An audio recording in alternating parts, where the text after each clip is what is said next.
My name is David Daniel Ball, and these are the headlines for Saturday, the 18th of April, 2009. They tore out his heart. Dacre's dad lashes out at those who are appalled at his drug use. Government welcomes jailing of people smuggler. Obama aims for new beginning with Cuba. Perhaps another Bay of Pigs. West Australian police say gunman still at large. Aussies on edge but confident of safety. Britain's MI5 seeking a real-life Q. Asylum seekers fighting for life. Girl left to die for not doing her homework.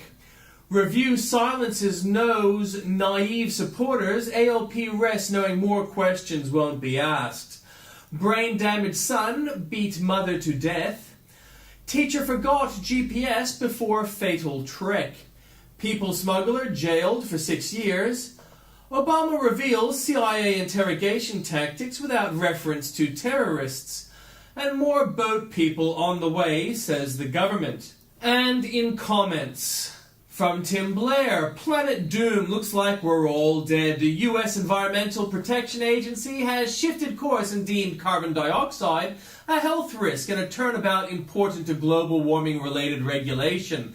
After a thorough scientific review ordered in 2007 by the US Supreme Court, the Environmental Protection Agency issued a proposed finding that greenhouse gases contribute to air pollution that may endanger public health or welfare. An EPA statement posted on the agency website said, "Strange how we keep living longer all the time.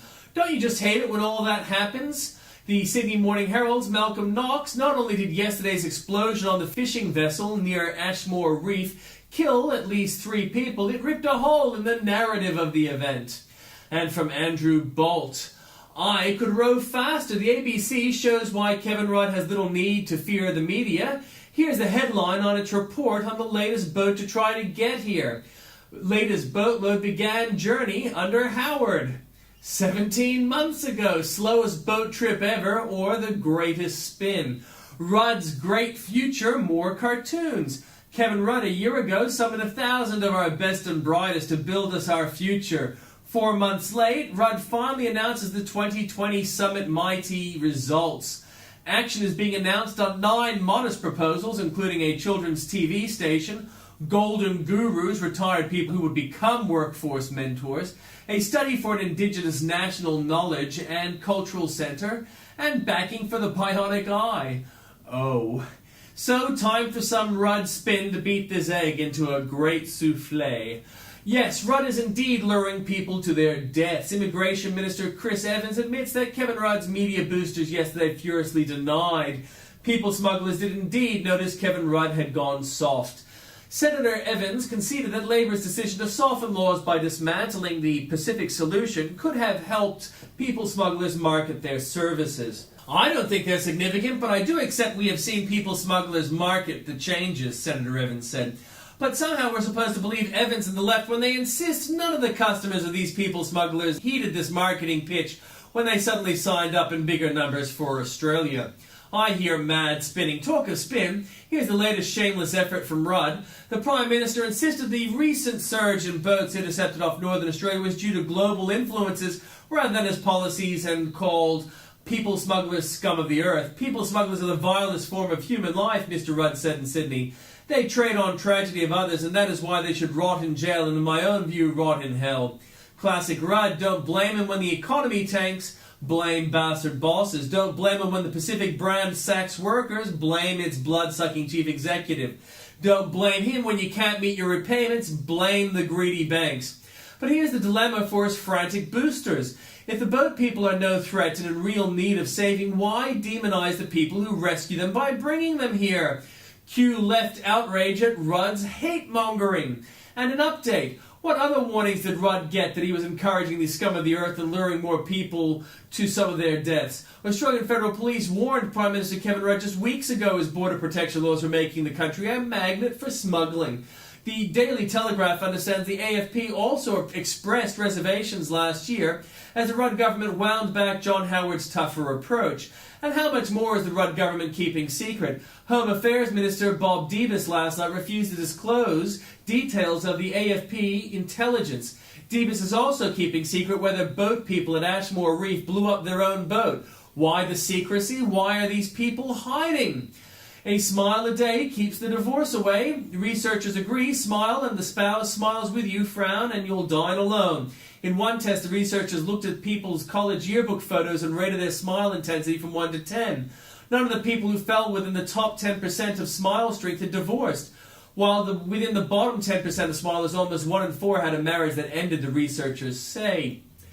Choose Garrett or the icy facts. Tough choice. Should we believe the measurements? Ice is expanding in much of Antarctica, contrary to the widespread public belief that global warming is melting the continental ice cap. Antarctica has 90% of Earth's ice and 80% of its fresh water. Or should we believe Rudd government's Minister for the Apocalypse warming alarmist, Peter Garrett? Mr. Garrett insisted global warming was causing ice losses throughout Antarctica. What does it say about Garrett's trustworthiness that he cannot acknowledge the plainest facts that challenge his warming alarmism? Green flies off handle, binge flying kills. Andrew Lucas, leader of Britain's Green Party, says binge flying is murder. When asked if flying to Spain was as bad as knifing a person in the street, Ms. Lucas said yes, because they are dying from climate change. Latham now monsters Gillard. Former Labour leader Mark Latham pays out on former colleague Julia Gillard, all but calling the Deputy Prime Minister barren. Poor Bolt adores Gillard and can't seem to see that she is part of this incompetent government. If she had her way, those education reforms would still be very shonky. Damn Chinese spend all of Rudd's cash. Spend, spend, spend leads to debt, debt, debt. The February budget review predicted that deficit in 2009-10 would reach $35.5 billion, with economic growth still positive at 0.75%. Treasury is now expected to forecast a recession next year, while the budget deficit could climb to $50 billion or beyond. So who to blame? Wayne Swan has warned of a horror budget, seizing on China's slumping economy to highlight the threat to the deficit and growth. Kevin Rudd and Wayne Swan had nothing to do with it. Dan Gainor, Chris Dodd lied. His local support died, apparently lying as a cost, a financial one. I'm referring to Senator Chris Dodd, chairman of the powerful Senate Banking Committee, who famously lied about protecting AIG bonuses. As the New York Post puts it, he denied creating a loophole to protect the whopping bonuses doled out at AIG. Now he seems to have almost no support in his home state of Connecticut. Dodd has received less than 1% of his money from his own state. But this is Washington, and that might not matter. He still collected more than $600,000, the rest of the cash from out-of-state supporters who probably want special favors. This report is ironic, coming just 2 days after 750 Tea Party protests that complained about the size of government and corruption in Washington. Even liberal residents of the Constitution state will have a hard time kicking out the powerful Dodd, despite the fact that clearly few of his constituents support him. When people like Dodd can fill a campaign war chest despite local disinterest, we're moved from oligarchy to idiocracy. And arrested Palin documentarian says, I did nothing wrong. This is a rushed transcript, but you can read it from Greta Van Susteren, Fox News host. And you're radical if you're pro-life. Governor Tim Blair weighs in. Another rushed transcript from Neil Cavuto from Fox. And reporting on tea parties by Bill O'Reilly.